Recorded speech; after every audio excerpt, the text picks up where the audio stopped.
Hello, what's up? Magko-comment na naman tayo at magre-react dito sa isang viral video. Tungkol naman to kay Daniel Padilla. At sa nasasabing nag-back out ng mga endorsement.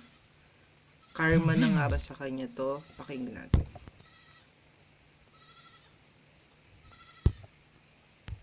Nag-back out na dahil isa sa mga mainit ang pinag-uusapan ngayon sa mundo ng showbiz at social media ay ang kapamilya aktor na si Daniel Padilla. Hindi kasi may kakaila na ang kasikatan at tagumpay ni Daniel ay nakadepende sa love team nila ng aktres na si Catherine Bernardo. Yeah, that's possible na dahil sa love team talaga nila ni Catherine Bernardo, kaya siya sumikat. Marami namang ganyan eh. Like, for example, si Judy Ann Santos, 'di ba? Yung mga love team niya before, 'di ba, nag-click. So sumikat sila parehas nung love team sila. Pero nung nagkahiwalay sila, dire-diretso pa rin yung kay Judy Ann Santos, pero yung mga ka-love team niya nawala na sila sa existence. Yung iba basta bigla na lang nawala. So parang ganito ang mangyayari kay Daniel. O Katniel. Hindi tulad ni Catherine na kayang mapanatili ang showbiz career. Ang showbiz career ngayon ni Daniel ay nag-iikaos ng araw. Ito yung matapos kumalat ang chika mula sa ilang showbiz insiders na nag-back out ang mga endorsement project sana ni Daniel kasunod ang hiwalayan nila ni Catherine. Ngunit ang masaklap, That's it.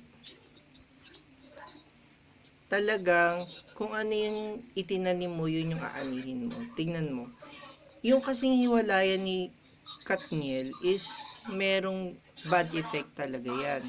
Lalo na sa mga Katniel fans. And especially sa mga tao kasi hindi maganda yung reason kung bakit sila naghiwalay. And Daniel ang may kasalanan. So, saan ba susuporta ang tao? Malamang kay Catherine. Sa kanila sila ayon. Kumbaga yung pansin ng tao, mapupunta lahat yan kay Catherine. Kasi, sa totoo lang, si Catherine ang agrabyado sa nangyari. tila naiwan sa era si Daniel dahil ang mga endorsement ay binibigay na lang kay Catherine at hindi na sa kanilang dalawa. Ito ayon nga sa source ng Marisol Academy na teletabloid. Ayon pa sa host na si Mildred Bacol, yung apat daw supposedly, na endorsement nilang dalawa ni Catherine Bernardo, di umano according to our source, ay kay Catherine na lang daw ibinigay. Sa kabilang Yun. Anong tawag natin dito? Karma. Pwedeng karma kasi mali yung nangyari, hindi maganda ang effect parehas sa kanila, pero mas matindi kay Catherine. Sabi nga nila, kapag babae na ang bumitaw, mahirap nang magkabalikan. Kumbaga, ibinigay niya na lahat. Lahat ng effort and everything. So, wala na siyang pagsisisihan sa huli kasi lahat nabigay na niya eh. So, sa tingin ko, tanggap ni Catherine kung ano nangyari sa kanya. kumakalat ngayon ang chika na naghihirap na umano ngayon si Daniel. Patunay daw dito ang pagbebenta niya sa kanyang sports car at bahay na nagkakahalaga ng milyong-milyong piso.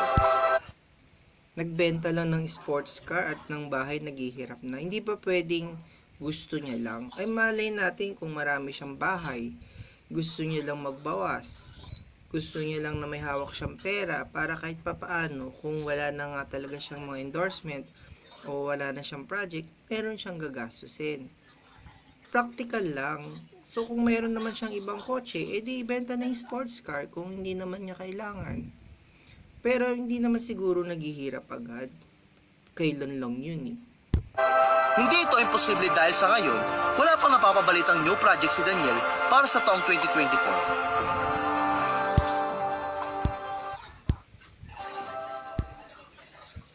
Ganun talaga. Sa sobrang dami ng artista ngayon, sa sobrang dami ng bago, syempre dapat ikaw, nandyan ka na eh, kumbaga nandun ka na sa top. Tapos, gumawa ka ng pagkakamali. Talagang hindi ka na mapapansin kasi marami ng bago eh, marami ng mas magaling. totally, kahit ako naman talaga, hindi rin ako nagagalingan dito kay Daniel. Oo nga, kasi kilala sila. So, sa love team lang talaga sila nakilala. I think sa idea ko lang din, na doon lang talaga sila nag-click sa love team nila. Pero kung hiwalay sila, hindi mag-work. Talagang si Catherine lang ang magpupush. Siya lang ang aangat.